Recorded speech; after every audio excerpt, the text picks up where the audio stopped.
David and Goliath by Gladwell. You would think I'd start this book with a story of David and Goliath because that's the name of the book. But we all know that story, so I'll talk a little bit about another concept that Markland describes in the book. The advantage of a disadvantage and the disadvantage of an advantage. The relationship between parenting and money. More is not always better. It's hard to be a good parent if you have too little money, that's obvious. Poverty is exhausting and stressful. If you have 2 jobs to make ends meet, it's hard to have energy to reach your children before they go to bed.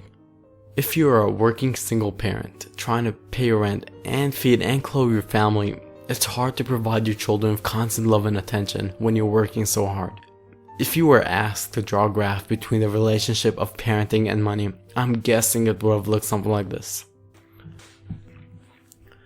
Money makes parenting easier until a certain point when it stops making much difference.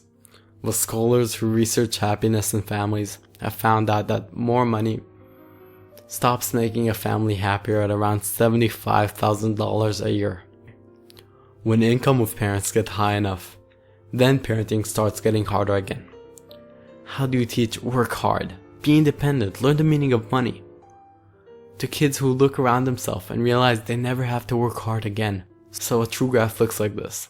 Up to about $75,000 a year, money makes parenting easier. From $75,000 a year, it starts getting harder again. If your kid didn't work for it, it wouldn't be worth anything in his eyes. I grew up in a beautiful city that I always took for granted. I would even complain about the city. When I saw a third world country for the first time, I couldn't believe my eyes how much I took for granted where I grew up in. To have wealth and still give your children good education, you have to learn to say no, I wouldn't buy this for you. Instead of a regular parent who would say no, I can't afford it. It's much harder to say to your kid, I can't give you money when you're driving a Ferrari. You should say, yes, I can buy this for you, but I choose not to because it contradicts my values. With school classes, we usually think with the same logic.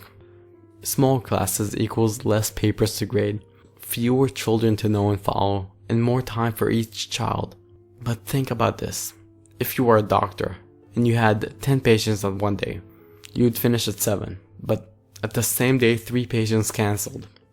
Would you finish at 5 or put more time into each patient? You would probably leave early.